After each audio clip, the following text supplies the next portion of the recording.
All right, so this was the story of an idea.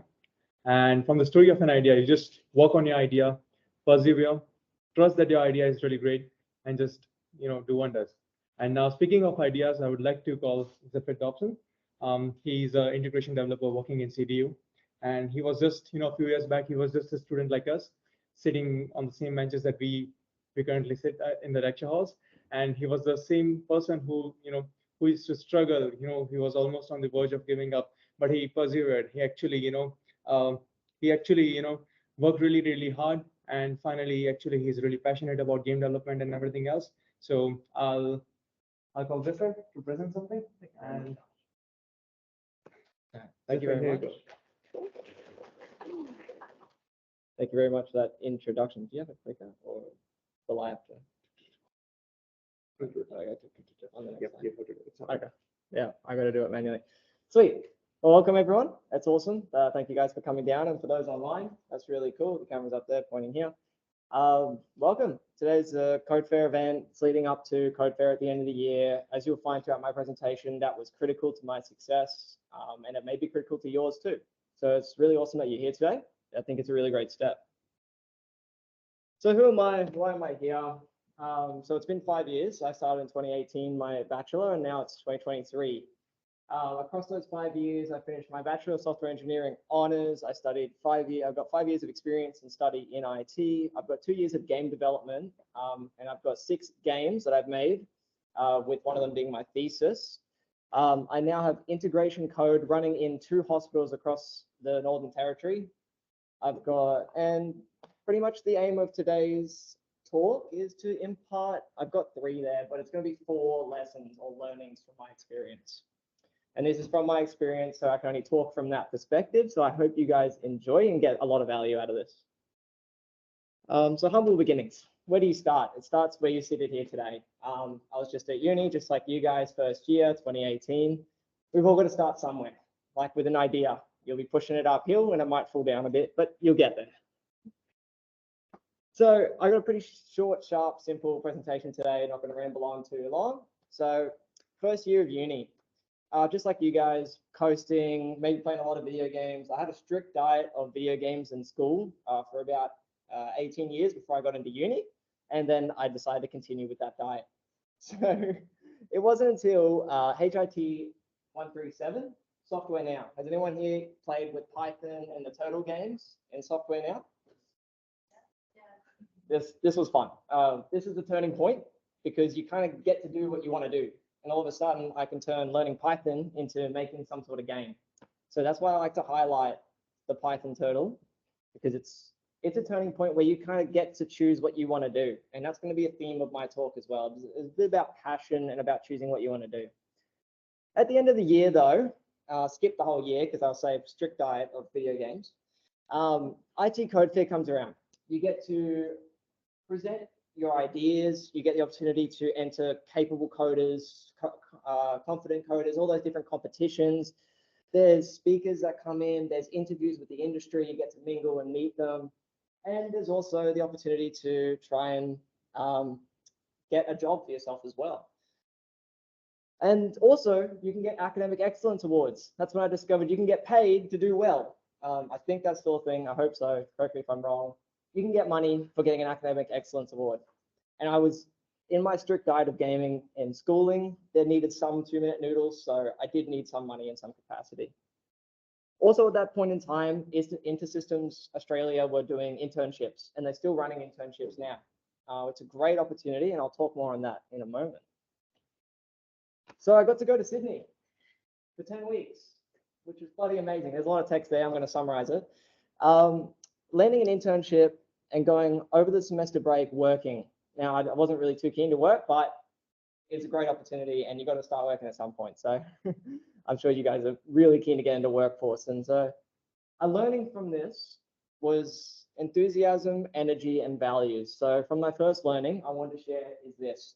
So I was quite scared, actually, applying for this opportunity. It was my first year in uni, 2018. The internship had run 1 year before, and I was quite afraid because there were master's level students. I was undergrad at the time, and there were people with a lot more skill and capability than I thought I had. I didn't have much confidence, but I had people to support me. I had people talking me up and my friends and family to support me and give me that energy and motivation I needed to just give it a go, to just have a crack, because that's all it takes, right? And so a learning from that was definitely try your best, even if you think you're going to fail, even if failure is there, and just give it a go. So that's one part of it. So, but enthusiasm, energy, and values. So I went into the interview with InterSystems at the round table, the speed interviews at the end of CodeFair, which you'll come to learn. And during this speed interview, I demonstrated my enthusiasm, my energy, and my values. What that means is I didn't walk up and say, hey, I really love databasing and I really love coding and I really want to be working in this industry. They do not care too much about that. They care more about your energy, your enthusiasm, and your values. So enthusiasm, how pumped are you? What excites you? What are you passionate for? What makes you want to be there? What makes you want to succeed in IT? For me, that's helping people. For me, that's video games. That's bringing enjoyment. That's my area. And they saw that. Then there's my energy, happy smiles, positive mood, just presenting yourself in the best way possible. And your values. My values weren't, I want to be the best coder in the world. My values were, I want to join your company because I want to provide the most value I can. I want to help people the most I can. I want to be able to give back to the community or help impact the future of the NT through working at your company. That's learning number one. Now we're back to uni, so 10 weeks went by, come back to the university, you've got another year of study. I had a little bit more faith behind me, a bit more motivation behind me now. I had a bit of experience working, and I learned that you can kind of get a little bit of money for actually doing well. So along with that, though, I got 2 scholarships, one from Focus and one from NEC. They were really awesome to get that, but that's through the recognition that I got from working hard the previous year. Playing more games, so more social activities. Social activity is really important. Definitely, outside of study, focus on that. Get around really cool people. An IT CodeFair rolls around again. So I got an academic excellence award, this one here, for database concepts. And then I also spoke on stage for my experience in InterSystems. I just imparted some knowledge and some of my journey and how scary it was going into it and how much the opportunity has accelerated me in my career. I got first place capable coders, so that's the competition, yeah. One of them's the first place. I don't know if the academic excellence is there. And then I landed the internship opportunity again. Now, I didn't actually get an interview with InterSystems this time around because it was so fast. I just didn't get to their table. So I kindly waited to the end of the CodeFair event and followed them to their hotel. Now, I don't recommend that. But I was really passionate to get this opportunity, so I really wanted to let them know, hey, I didn't make the interview, but I'm still here. I'm still super keen. If there's any way I can have a phone interview or do anything, I really want that. From that, I actually got the opportunity again. So this time it was in Darwin, not in Sydney, but they flew us there for 1 week at the start and at the end, where we got to present everything as well. Year 3 in university, after the second round of InterSystems internship, I had some experience. So NTG were looking at that and they thought, you work hard, you've done a lot, we want you on our team. That's when I started doing integration development. All good. So integration development as NTG working full-time while studying. So that looked like 3 days of work, 2 days of study. That's pretty tough. I think you guys would know a lot about that. And I really got slapped in the face with how hard it actually is. So I was humbled a bit by that. But that's when I got learning number 2, is that hard work pays off. Here's me getting a recognition for my hard work with the team, and just glad that I was recognized, really.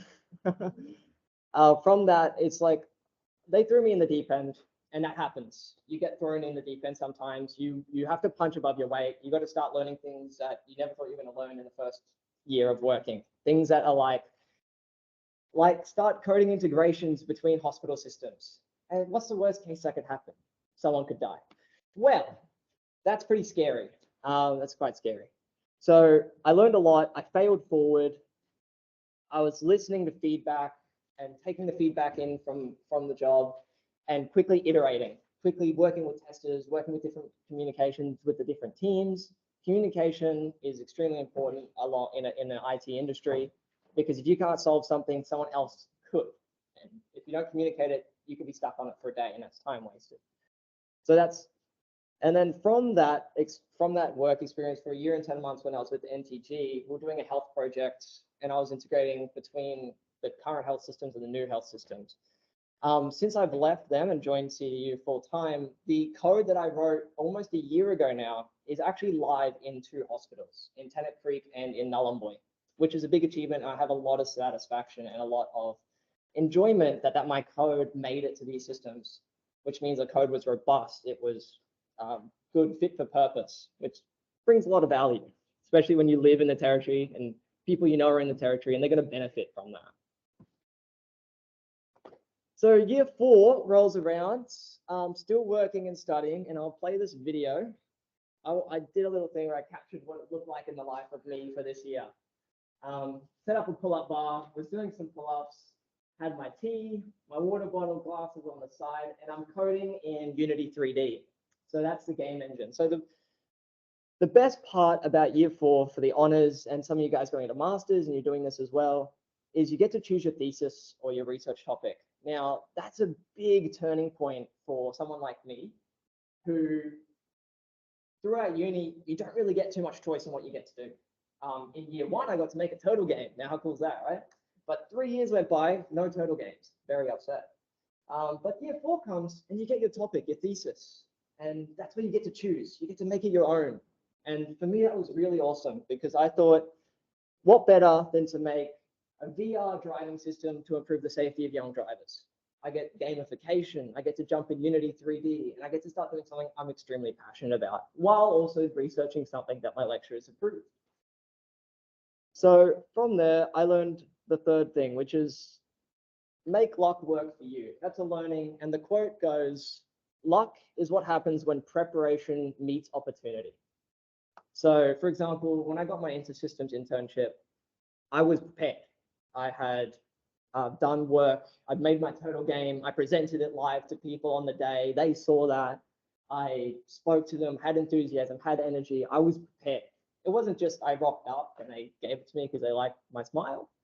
It's the preparation that met the opportunity. The opportunity was there. And why I included it on this slide and not that one is because when it got to the thesis, that's your opportunity.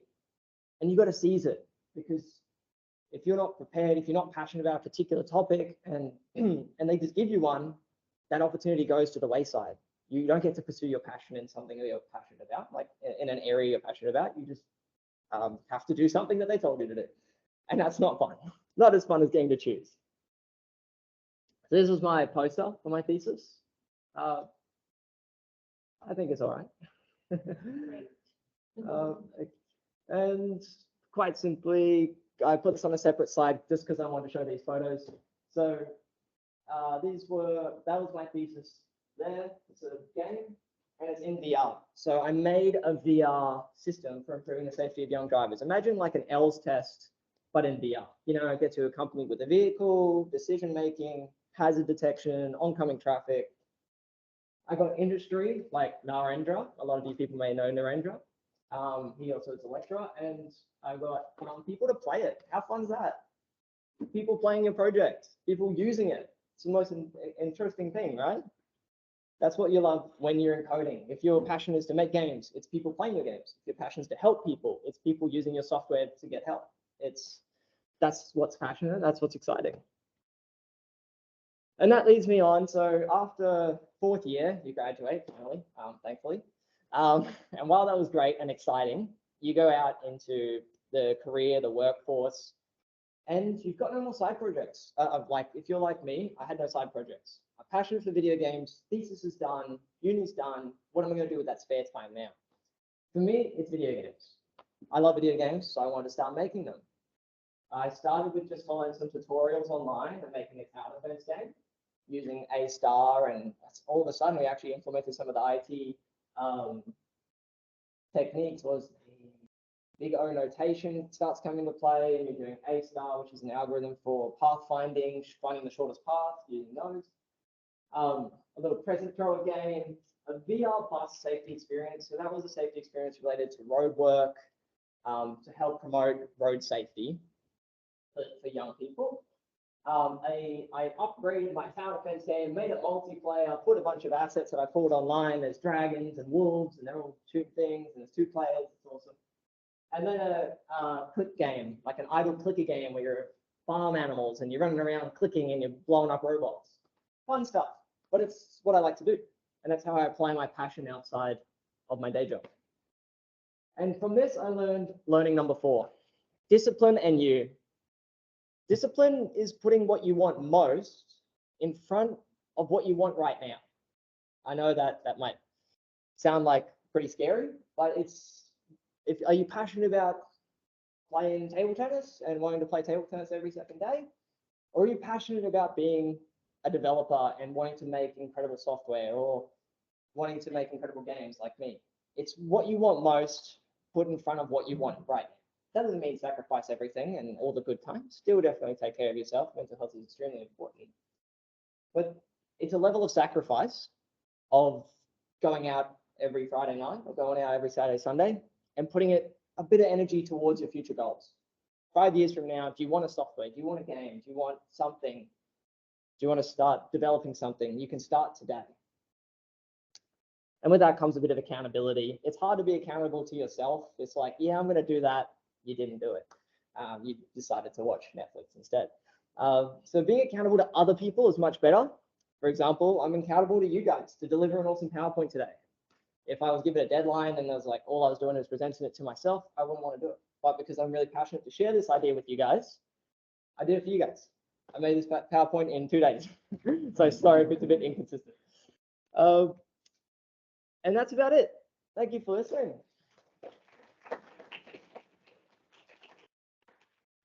Those are our core learnings. If anyone wants to take a screenshot or photo or anything, that's cool. I'd like to thank you guys for listening and taking part of today's event. It's really important for your future that you think about what matters most to you, why you're pursuing IT, why and how important CodeFair can be in your career. So I thank you guys again.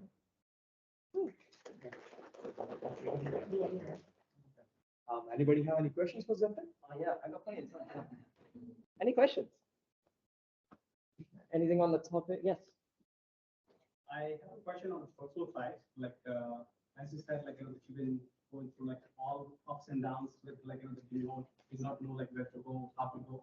There must be a time that you were like, why am I here? Like, I really don't want to do it. Like, I need to give up. What was that one thought that actually gets you going? Great question. Great question. I'll flick back a few slides. All right. From here, year 2, no games. Year 3, no games. Year 4, games. So the one thought that helped me is one day I'm going to be out of my uni degree. What do I want to do? What brings fun to me? What is exciting? Do you like drones? Go out and start looking at drones. Do you like IoT devices? You can go in any sort of direction. For me, it was games. So the thought of what do I want to do? What keeps me going? Why? It's because one day I want to build incredible games with an incredible team and deliver an amazing experience. So people like me who grew up with video games can have an amazing experience. Enjoyment, multiplayer, sharing it with people. That's my why. Great question. Anyone else? So I think during the time when you make this game, right, you encounter difficulties, like you got stuck and you build a lot of things that you feel like you want to give up. And so how can you overcome those things and what has to support you to complete this project? Because I think this is a grand project. Not a lot of people can complete it. They can start, but how to finish it. How to finish, how to start, and how to stay motivated while doing it. Yeah, and how can you, like, what support you to solve the problems that you encounter? Absolutely. I think how to start, how to stay motivated, and what keeps you going. People is good. If you can bring people in to test your app, your friends, your family, share it with them. They can see what's good, they can see what's not very quickly, and they can tell you where to make improvements, and they can tell you what they like about it and what value it's bringing to them. And so a good motivator could be bringing people in. For games, that's putting people in the player's seat, right? So for this VR experience and for my thesis, I put my partner in the player's seat. She unfortunately was subjected to a large amount of bugs. VR spawning outside of the vehicle, a whole scene playing, and you're just standing there watching it happen. Lots of things can be found. Getting people involved can help motivate you continue. So I think that's a great way to do it. Sharing the experience, sharing your build, and sharing your passion. I hope that answers. All right. Anyone any questions? How much do you actually code? In a game? No, not in the game. In your daily job. In my daily job? When I was working with the MTG and doing healthcare, I was coding a lot. There was a lot of code there. Currently, right now, I work at CDU as an integration developer. There's not a whole lot of coding, unfortunately. That's why I'm like, I want to go home and do that. But it's a lot of problem solving, and it's a lot of communicating with other teams in the university, communicating with other people, learning what they really want, and then translating that into a design, into a solution. So it's more on the problem solving side than coding. But yeah. Any other questions? Yes. I think it is really lucky to have a dream to do.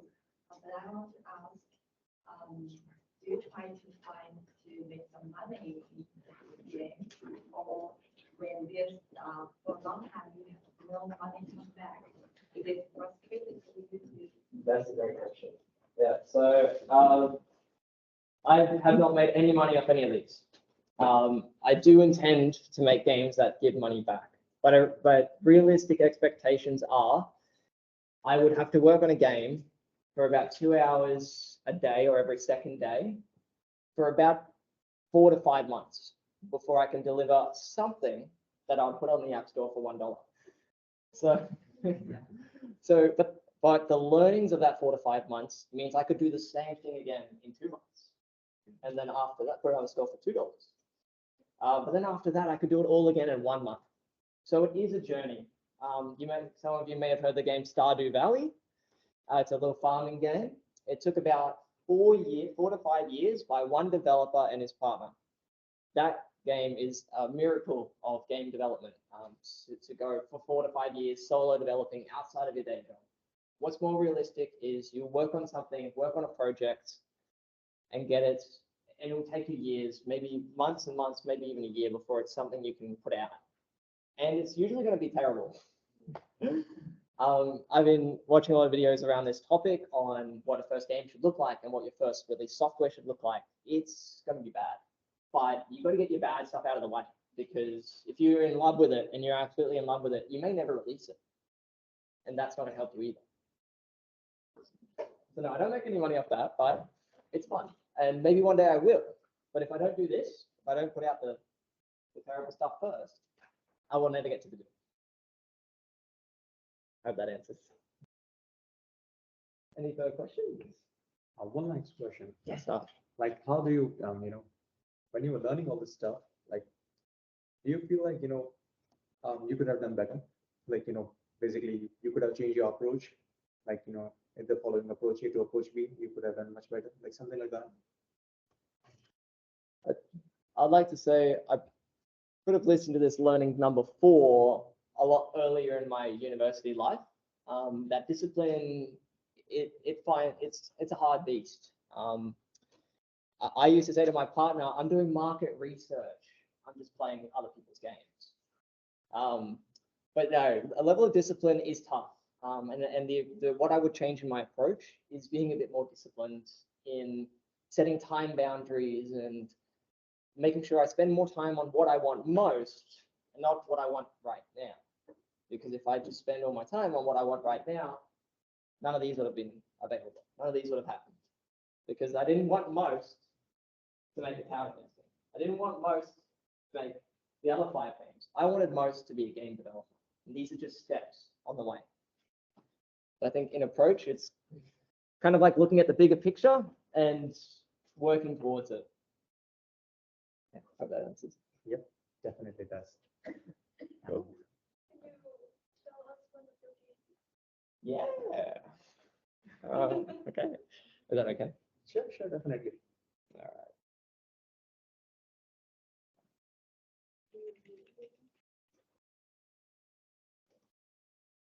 So it's my Google domain. I pay $18 a year for it.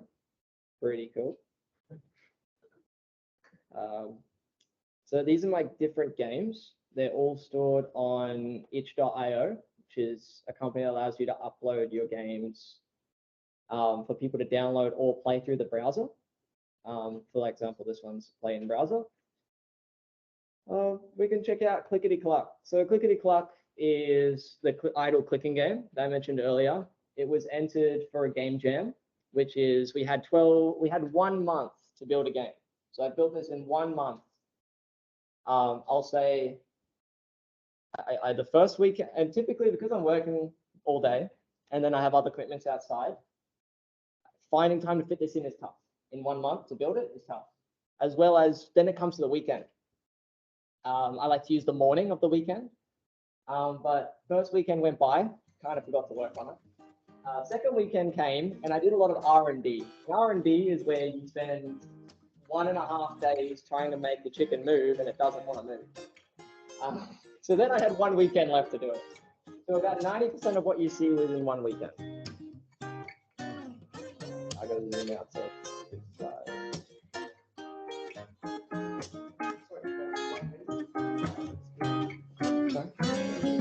Yep, but I can actually mind showing you that. I don't have it here, but it's C#. So C#'s the language that Unity 3D uses as their background code.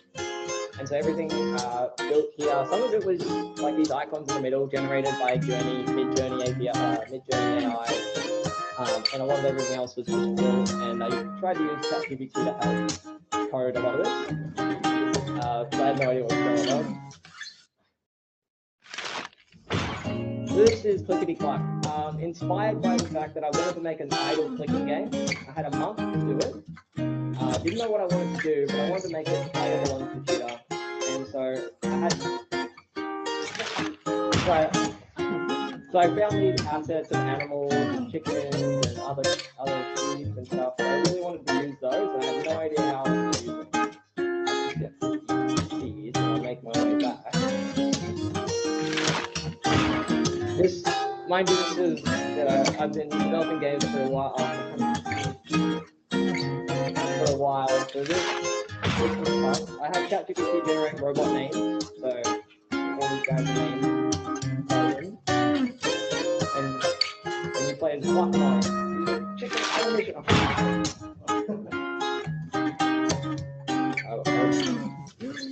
From this game jam, which was themed around AI, I won overall best game. So this won the competition for overall best game amongst about 6 other games, which I was really happy about. But it was a tough one. Grab a second chicken there. I got 2 in the army. That was a fucking power. Yeah, one more to build it. Played with an idea, a lot of R&D, a lot of sweat equity. When it is. Any questions on this?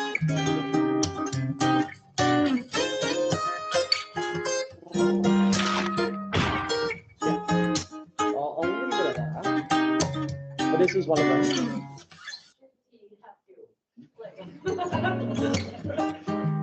If I can be honest, ChatGPT sent me on the wrong path. So on the day I did R&D, I used ChatGPT. I was like, how can I make my chicken walk? And it did not. So I refined my question. How can I make my chicken walk on a 3D plane in Unity? Didn't quite work either. How can I make my chicken walk and other chickens also walk? Now I've got multiple. And so it's an iterative cycle. That usually helps, but it's not perfect unless you try something, doesn't work.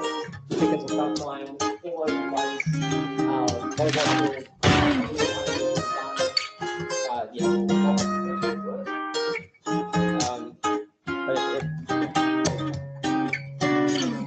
any more questions on this one? Yes. Where did I learn to make this? Great question. In year 11, I had one semester where I learned game development from my lecturer and my teacher at the time. There was no ChatGPT back then, so he would learn it the night before and then teach us the next day, which is a lot of how life goes. Normally, you learn a lot and then do the test, but really what I find is you do the test and you learn afterwards. So a lot of this was built with some knowledge from that class and the passion for using Unity from that class. Everything else was self-taught. YouTube, DevCD, Udemy, all of those lessons, and then applying it in your own way. Like none of the Udemy courses were make a chicken clicking game.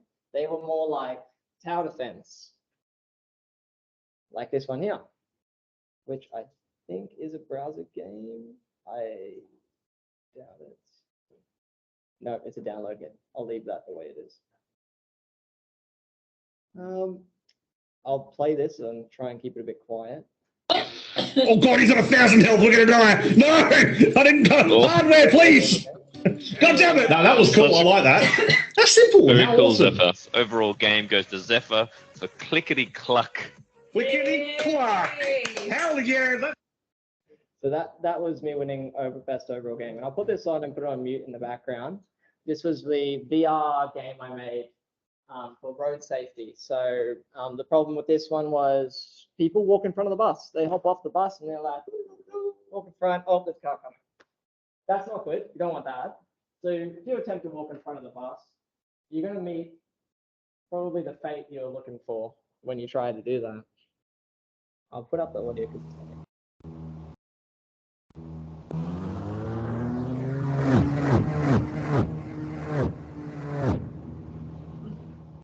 it's pretty scary. So this was for a road safety game jam, had 1 month to build it. And I thought, what better than to have a bunch of cars fly past and you're in VR and you get hit by an I'm so sorry this had to happen. and they're saying, oh no, what happened? Stepped out into traffic like that. Very They unfortunate. should know But it better. could have been avoided. You could have walked around. I'm so sorry That's this where had the to passion for happen. this came from. Also, Man, empty shouldn't have buses, stepped out into they traffic go through like about that. $130,000 worth of broken windows a year, which is the deathless price of a Mercedes bus. So the second experience that I built was people come and start throwing rocks at a window and you've got to repair all the windows, which we'll show at the end. Oh, well done. So this was the second VR game I made. It had a bit of audio glitch, but I ran out of time and couldn't fix it. Had a bunch of guys throwing rocks at a bus, and that's pretty horrible being inside the bus. Yeah. And I won't go too into these ones, but my thesis and some other present drawing games, some university projects I did, and then photos from different events throughout the years. So this was the traffic jam. So this was the game jam based on the road safety stuff. And this is people playing that game. This was the CodeFair 2021. You may recognize that photo on the right there, used on the CodeFair website. Some awards and talking to some people and my experience there as well. I definitely recommend having a website and throwing all of your journey onto it. I mean, it's worth the $18 to have somewhere that you can point people to and say, yeah, I do stuff, and there it is. You know, we're in the business of IT. We're in the business of making stuff. So if you want to make stuff, put it online somewhere and have someone see it. Definitely share on your LinkedIn. Definitely share on your Facebook. Put it out there that you did stuff, because that's really cool. Doing stuff is cool. Any questions? Any further questions? In any particular area, will it be?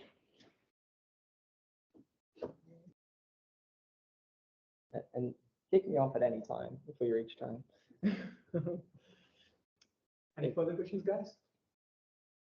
Whether it be anywhere here or just having fun. All good. Yeah, so that's the Acacia project, implementing the new hospital, the new system across all the hospitals in the NT. Pretty scary project for my first coding project, because lives are on the line. If you don't do it right, you could send someone to the wrong bed, and there's two people in the same bedroom, and they don't know what they're doing. So yeah, gotta be pretty spot on. Yes. Sorry? For the SDG project or the health one? So the health one uses InterSystems proprietary technology called InterSystems Cache or Object Script. It's their own specific language, and I'll tell you, it's an absolute pain to work on a proprietary language because the only documentation they have is their own. So when you're looking to solve a problem that no one else on the internet's trying to solve, you run into a lot of brick walls. I've heard though ChatGPT helps a lot with that. It somehow knows how to solve the problem in some way. Even when you search the own documentation, it's not there. Yeah. Anyone? I think that sums up. Awesome. Thanks, Zipper, for coming. And here's a small token of gift. Oh, Token of lovely. appreciation for coming. Hey. Thanks. Not to me. Nothing. The whole. Oh, all right. Yeah, probably not the whole bottle. I was like, I gotta start giving it out now. Maybe next time when we have more budget. Awesome. I'll take it. All right. Yeah, thank you very so All right, much. Thanks for coming. Thank you. Thank you, Brad. Thanks, guys. And now let's just have, after listening to this awesome session, let's have some break, This morning tea, afternoon tea here, and feel free to grab some, croissant and do talk to each other. Network. This is your first year, guys. Most of the people are here from first year, right? Apart from Josh, I can see he's from third year, but do talk. Yep. This is a good opportunity for networking, I guess, and we'll start in like 10-15 minutes. Yep. All right.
Hey guys, can we start?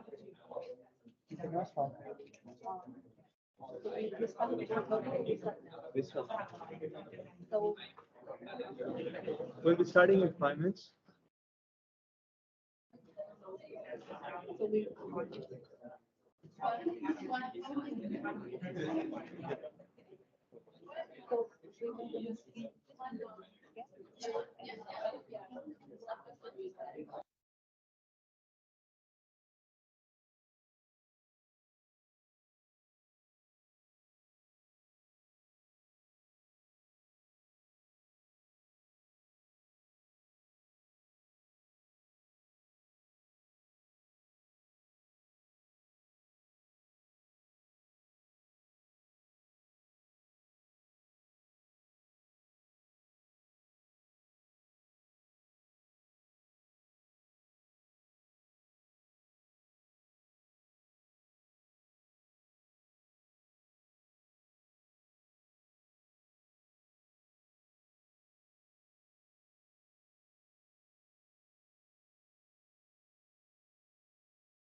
give us?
you get more familiar with that and you can win the prize.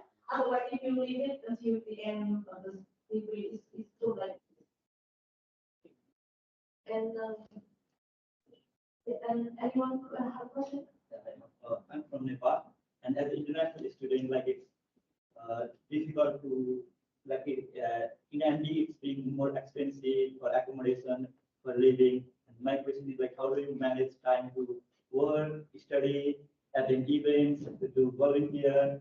Also, like I have watched a lot of time management videos, but most of them are like do this, sleep late, and then focus on something else like that. But in practical, that's not possible. Like sleeping 2 hours or 3 hours a day, and sleeping less and going to work and focus on study, do assignments, and still you have to do job for a living.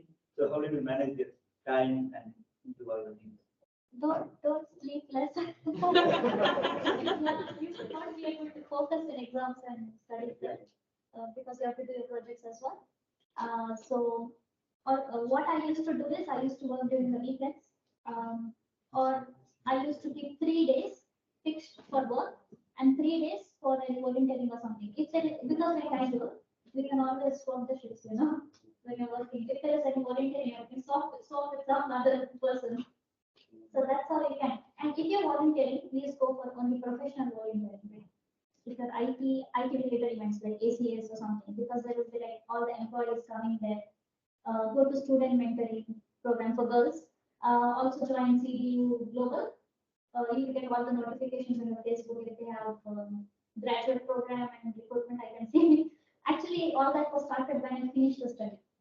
So they're trying to actually put as many students as possible in the industry. So go for professional networking events, not just like go for volunteering if you like it, but focus mainly until you get the job on IT profession. Anyone want to add in? So is the barrier of English still like it still exists after you study for several years? Because right now I know I'm working for a construction company, and so I deal with a lot of customers coming from different backgrounds, like different accents. And if you're talking to friends or in normal casual situation like this, you can skip some of the information, right? It's okay. But when we talk with customer and you have to listen to all of their information, then you need to understand immediately to solve the problem. And you cannot just skip that or like just ask demanding them to repeat all over again. It's gonna be so embarrassing. So how can you guys deal with that situation? Put the questions in a similar topic so that you can understand the things, what is about the country. Don't ask him to repeat everything again. Put like related questions. Or you can view a little bit related, whatever you understand, little bit related information from your side as well. This is what I know. And he will try to do extra something. I think this is a kind of question for most of not the local people. Yeah. So we had some challenge when communication with the customer or the local people, local yeah. So, but I think it's not a big challenge because when we, example for my case, when I work with the customer, I don't try to understand all the words. Right? We just need what is the pain point, so the problem there, what is your requirement, what your expectations, and then what I used to do is I share my screen. I'm sure maybe you have a laptop. You note down all the requirement, all the question from customer in the spreadsheet, and then share what you have noted to the customer to confirm on what you have noted down. Right? That is the my tip to not missing any requirement. That we need to confirm what we have heard so far. Does it make sense? Yeah. Thank you. So sorry, we still go on with the non-listener question. So can I ask you, like, are you under pressure pay the tuition fee as well? Or is that for the living spot, for allowance, events and stuff like that? No, I'm not on blood pressure. Like I work somewhere and I generally do the night shift so that I can focus on study during the day. And then like if I work even if I work in the part time or if I work in 3 days or 4 days a week, then after and I attend the classes and do the assignment. Then I don't have time to volunteer. I mean I don't can manage the time for other things. I do focus on the studies and the work only. So then I feel left out when my all other friends are doing volunteering, then going in that event and all the things. That's why that's the question. Yeah. I'd like to know how many hours you used to work, sorry, to study per week. Study. Yeah, to study how many hours per week you spend for studying. Yeah. Approximately. Like I have my 4 classes, 2 classes a week. I attend all the classes and after that Over 20 hours or below 20 hours? yeah, over 20 to 25 or 20. Yeah. Yeah, that's the reason why the government only allow you to 20 hours for working. Sorry, yeah, 20 hours for working only, and the rest of the hours you have to spend for your studying. And for the limitation of the working, so you students, I'm not sure you are the first year or the second year, but if you are in the first year, you spend at least 20 hours for studying, yeah, and the rest is for the working and other events or volunteer activities. Otherwise, if you lost or failed in any assignment, this will be a big problem, isn't it? Yeah. So try to balance as much as possible, like 50 and 50, as I mentioned before. Is provide the best practice for all students, but maybe in the second years you can change, and that's okay because you are confident with your studies. You can maybe 60, 40, yeah, something like this. Make sure that you will be confident with your studies, right? And I'm not sure if someone like me, because I block my time to study, but and then social media and something else keep grabbing my attention. So it's a book. It's like even if you spend my time, spend the time to study, but you should really focus on studying. So it's get more done. So you instead of spend the whole afternoon for study, you just like set 2 or 3 hours focusing and really focus on turn off all the social media or another message or email and check it later. And then in that case, then you will be very efficient. Yeah. And like instead of just working and studying, volunteer, sometimes you have to spend time for yourself for the relaxation, like a couple hours or some afternoon to like noon coffee, like meet friends, hang out with friends, go to see sunset or play something. Yeah, you should spend time for yourself as well because you are your investment. Yeah. Yeah, another question. I want to know when you were students at CDU, what's your study goals? So what do you want to achieve during your period study at CDU? And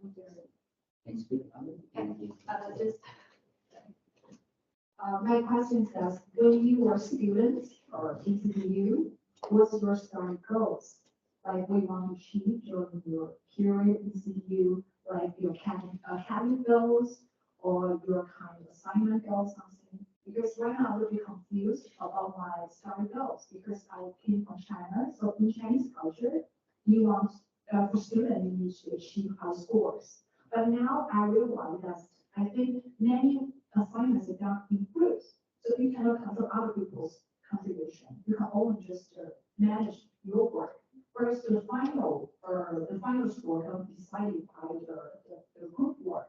So sometimes I get confused about my study goals. What I really need to achieve in CDU, not only my academic, was also my personal goals. Is I want to learn something from you. Thank you.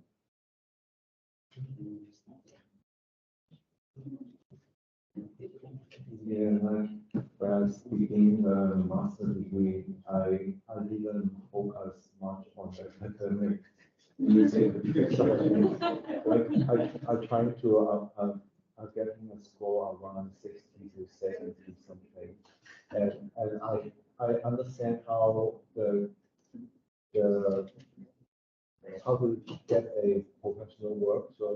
So I start to prepare more like the practical skills, like filling out a project or anything else, rather than focus on those uncontrollable things like the group assignment, like I encounter it in the most units. So in the job career aspect, I think it is way higher than your academic result. Like some of the time, I think we learn some foundation knowledge, but it is more important. You have to show something for a potential employer in some social media network and make sure they can find you. Like if you have a good score, but you cannot provide anything on the website. Yeah. So that is how I achieve the career goal first, and academic just get 60, 70. Yeah, focus more on giving practicals. Make your resume something like a website or something like that. I don't know if you're a developer. Sorry, the four people. Yeah, if you're a developer, I'm saying if you're other, just try to make it more creative. Put effort in the things where you will get paid. At the end, you need pay. That's the main. I think building a good profile, like LinkedIn profile, because most of the employers here uses thinking to be a profile, how you did in your career, what you did before. So I think building good profile, you provide a great good first step that I did, to be honest. I really with Nelson as well. I didn't focus much on academic, but I think that I passed. So, and also like, I want to, I agree with someone as well, anyway, making sure that it's really defined. So I have applied like around 30 jobs in a month. So every resume you apply, you learn something. So I define it so well. That's how like at the end it was really good. And I also took care from CDU Career Center, which was helping as well. I think getting along with different jobs and then getting help from others is one of the goals that was very focused. But make sure you do your assignments. Keep your professors happy for reference. I think Kate, you should I think you should identify the goals again. As you know, because we new disabled in newbie, I don't know what areas I should focus on, study or find a job or volunteer or analyst. Yeah. So you need to define again your goals, like you need a high score or you need a job. That's the first question. If you need a high score, do you think that the high score can bring you a job or can contribute to your career path? If it can contribute to your career path, you should go for it. I don't give you any leadership or something like that, but you should verify what you want. If you think that your study, your assignment, or you think that the knowledge you learn in your study can contribute to your career path, go for it. First thing. If you think that you only spend about 50% in your study before you focus to spend about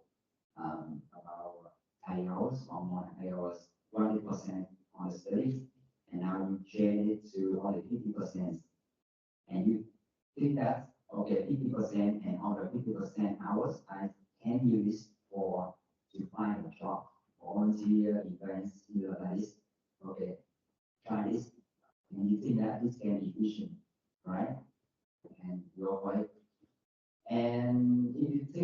nowadays, I just spend about 20% and for study and 80% for networking. Also try this using that for my boss and maybe fail. Okay, don't do this. Okay. So every lesson you have the value, right? What my advice is you can try, but you have to learn from that, right? That is, for example, only 80% for study and 20% for networking and using network. I can learn a lot of knowledge, and this can contribute to your work. This will be perfect. But the thing when sometimes you go to the events and you have the opportunity to communicate with one professionals or the director employers, and you try to get the contacts from her, from him, and he will ask you, show me your projects, show me your skill, how you can show it. You have to show your project, right? You have to show what you have done in your study. You can't show that you have experience. You only show what you have done in your study. So you go see what you have studied at. Oh, this is my projects. That's what I have done so far to find a job. I show what is my thesis. And this is the project on my profile, right? So I saw what I have done in my project is the real project. So what I have done, and she's very impressed with what I have done, right? That's the tip for you. You should balance and to know what you can learn from study. Oh, very good advice. Thank you, Penny. And I would like to ask in there because if you want to do PhD later on, the score is very important. But I'm not sure like if you want to do PhD, but if you don't want to do PhD, it's good. It depends on what you want. And one of the things you mentioned about is about group work. The reason why the university need you guys to work as a group because later on when you go to the workforce, then you have to work in a team. And problems happen all the time. And the problem you got in the job group today, it might happen later on in the work. And so how do you learn from it and you deal with that? Yeah. And my advice, not my advice, my tip is I also learned from the Italian alumni at the beginning of the semester, you should choose a group mate. Like in the first day or in the first week, yeah, choose the one that has similar goal like you, so you work together. Yeah. Thank you. And anyone else have another question? Can I ask? Go ahead. Yeah. So my question is, my question is, if you could build a portfolio, or maybe for like software developers there, what kind of technology do you think, or sets of skills do you think will most likely get you a job right after you graduate? I personally am doing computer science, so I was thinking that if I want to have a job in a similar field in Ireland, what sort of technology should I have? What should I work for?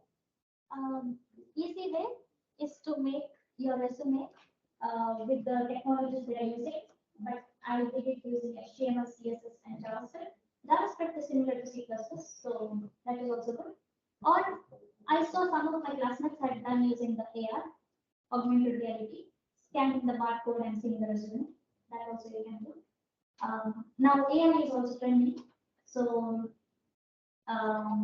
but it is mainly due to ChatGPT, so they don't see too much code as they as you will anyways get help even in Google or something.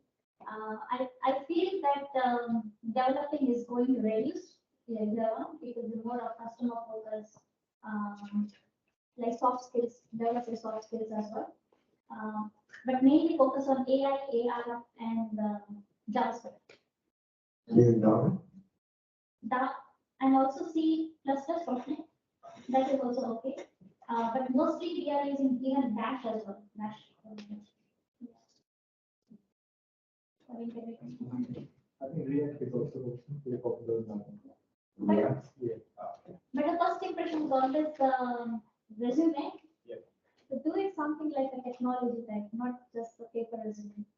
If you want like developing job. Yeah.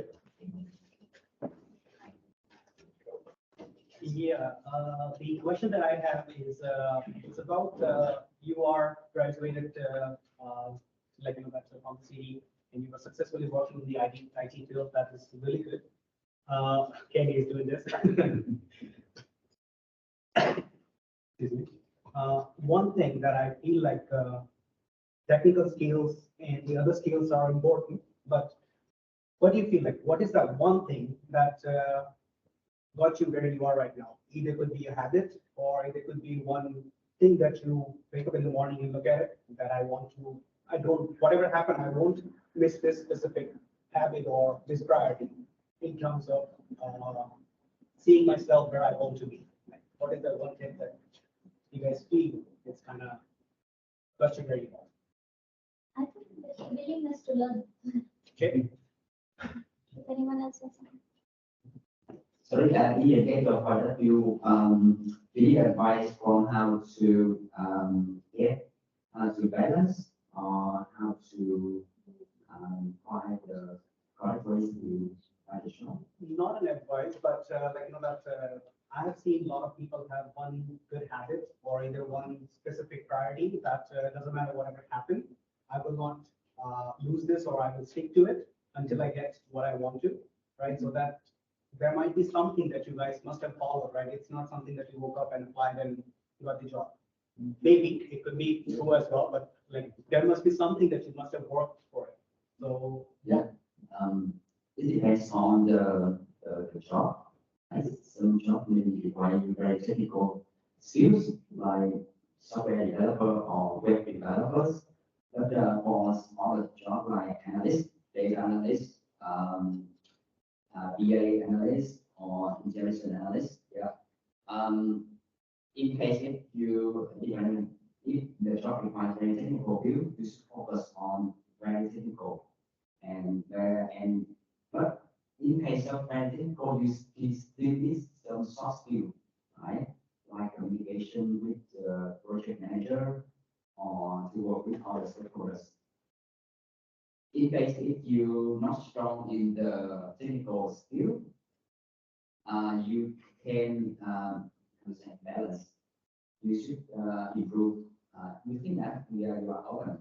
You are strong in communication. You are strong in presentation, and the technical skill maybe not be strong like other. So you try to balance this.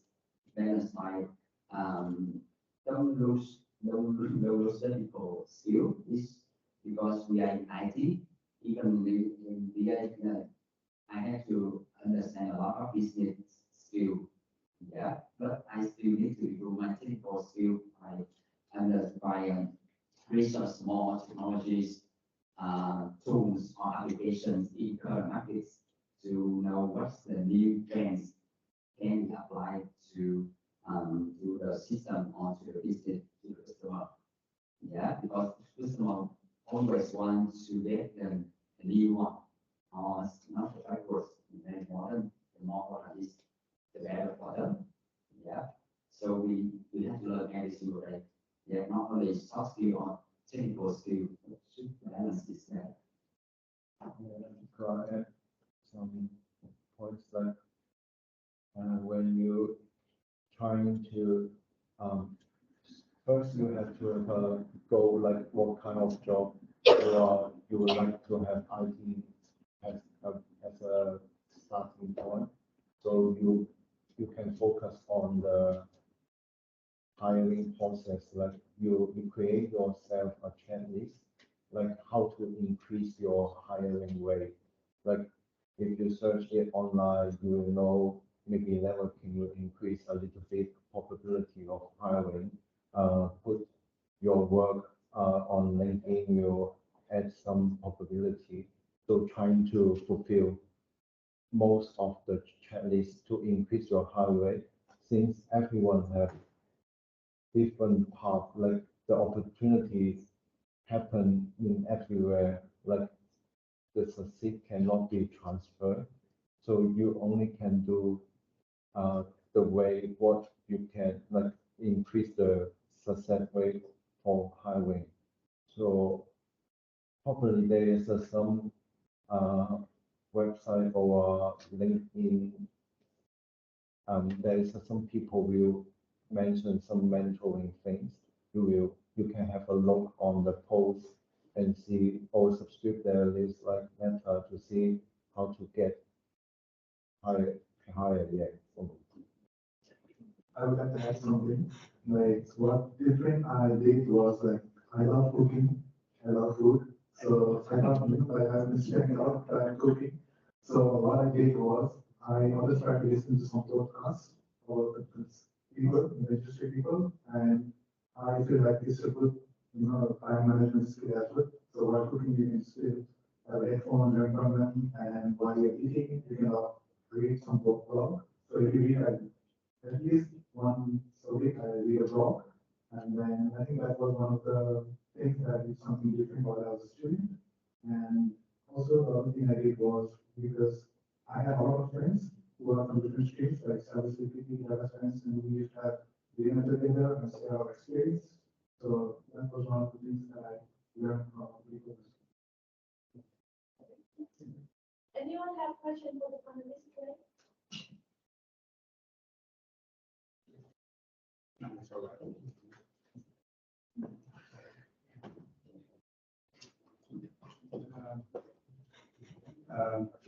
I aspire to be business analyst or any kind of analyst in the future. Since Kelly is one of our analysts on the panel, how would you provide a structural pathway such that I could achieve my goals in the future? You mentioned about the resume and everything. What would be the structural pathway? What would be the required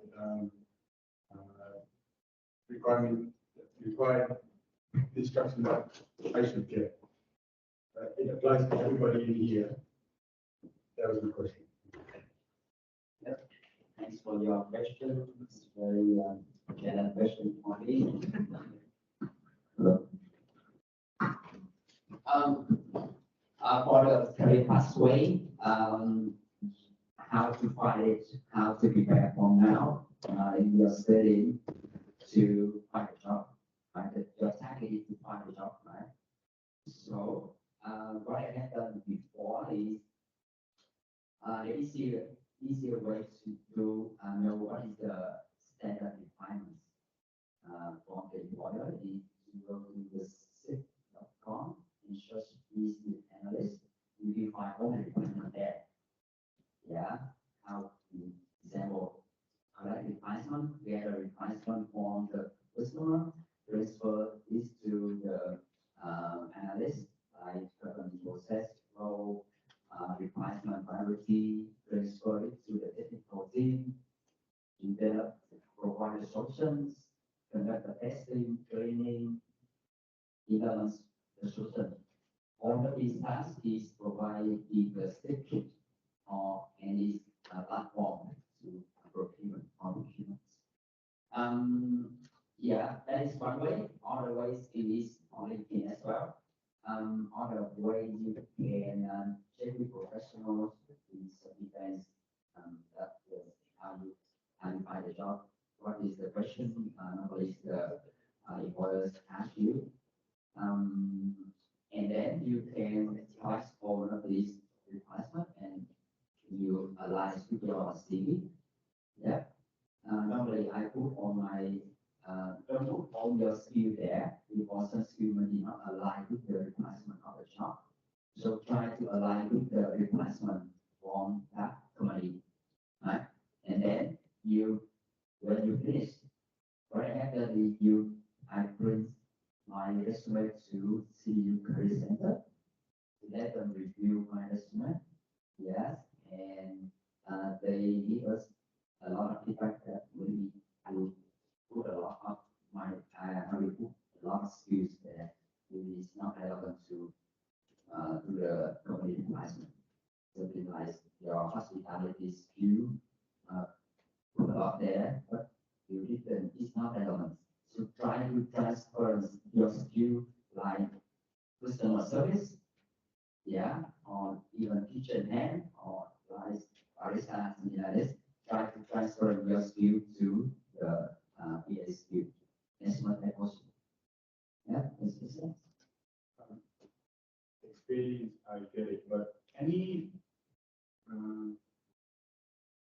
the certification that you get regarding without service, any certification that you suggest us that will help us get a lot of people applying for the same job. What could make me stand out? Those certifications. And yes, the what I have in my resume, I put some I put my certificates, but not in BA. Yeah, but relevant to BA. Yeah, but it's my certificate in previous job on my previous position, but relevant to the BA. In place of that, you can find the certificate course for BAs in the LinkedIn, in the internet, and try to achieve that and put the result in the resume. And on the 50, you can put the reference. The reference is the people easy to really relevant to the companies. Like if you know what's that, work in that companies, it will be perfect. Otherwise, if you don't know, maybe put some guys in popular companies like NEC, governments, that is in the reference. But you don't think, you shouldn't think that they will not contact the reference, they will contact the reference. Yeah. They 100% call the reference if I job. Yeah, because they need to, because you know, when they go recruit you, it's very hard for them to resign you. Yeah, it's very hard. So we want to make sure that we involve the correct position, correct applicants.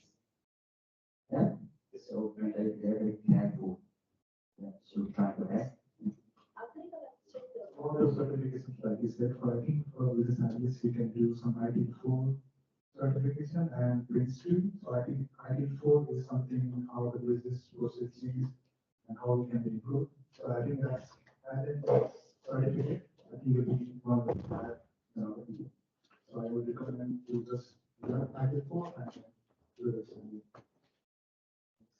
I recently did my research about having Google business analyst certification and certificate. Would that help me out with that process or? You can just the IIBA certificates for BA. Yeah, I think it's from Google actually, it's on the internet. Yes, you just go on the internet, IIBA, that's the global certificates to certify the BA in global. Try to get it.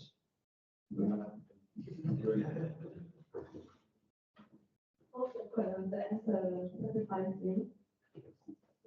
Does anyone have questions for the panelists? We have time for another one. One more.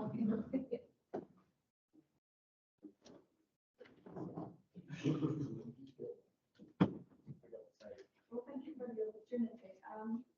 I'm going to study on the reverse way to equality. So I decided to go for IT, but instead of going to undergraduate, I decided to go into certificate to gain practical things.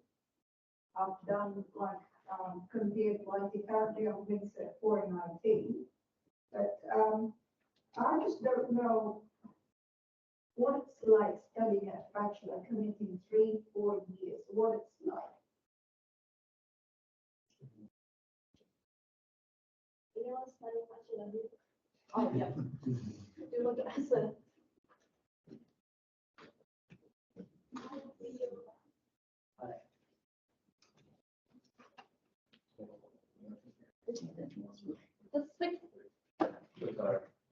So actually kind of a little longer, it was 3 years course. I'm a second year. So I'll finish my third semester this June.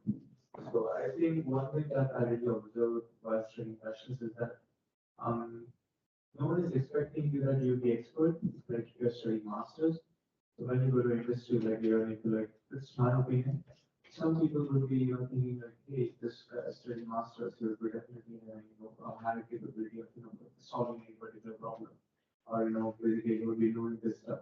But this is not the case for bachelor students. If they go for, any placement or any other workplace opportunity, I guess they are treated, really, complete figure. So I guess this gives them an advantage to, learn really, really well. I guess this is the greatest opportunity.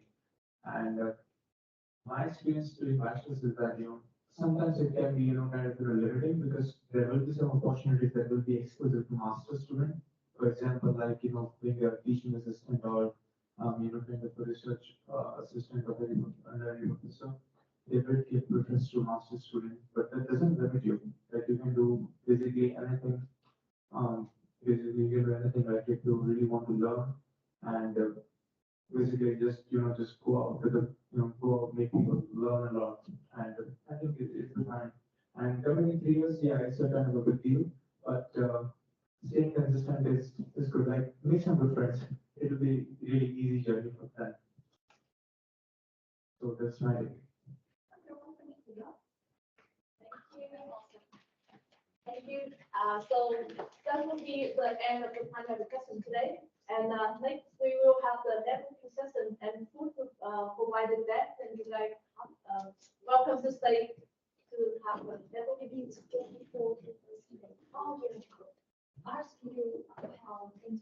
Thank you very much for coming with us today. And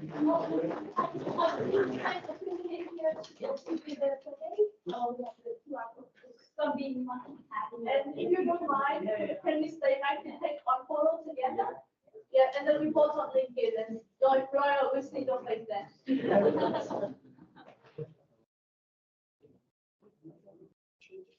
So there's gonna be a QR code there, so. Did you mail me? 5 minutes away, that's all. You know where is it?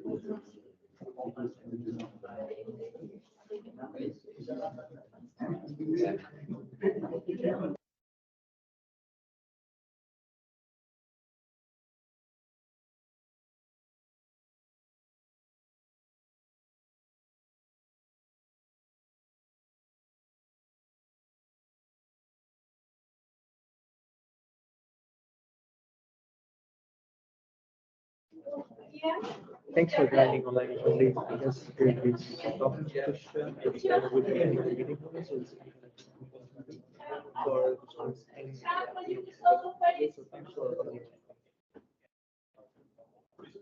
Um,